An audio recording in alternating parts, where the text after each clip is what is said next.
Good day, Ma'am and Sir. My name is Jonalyn J. Parangalan. I am a Filipino. I live in Burgos, Alicia, Isabela, Philippines. Happily married, have 3 kids. I am the eldest of the family. My educational attainment is high school graduate. I work in Bahrain for 2 years as domestic helper. My main duties and responsibilities are cleaning the house, washing clothes, ironing clothes. I took care 1-year-old baby. I serve 4 members of the family. I work also here in Philippines for 2 years as housemaid.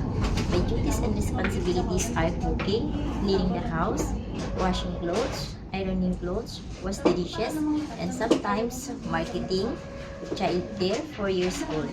I serve 5 members of the family. I can cook Filipino dishes, but I'm willing to learn how to cook Chinese food.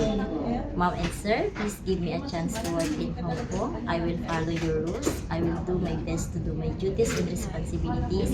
If you hired me, I promise to be a good helper. I assure I am hardworking, trustworthy, responsible, honest, loving, and caring person, especially to children. Hope you like me, Mom and Sir. Thank you and God bless.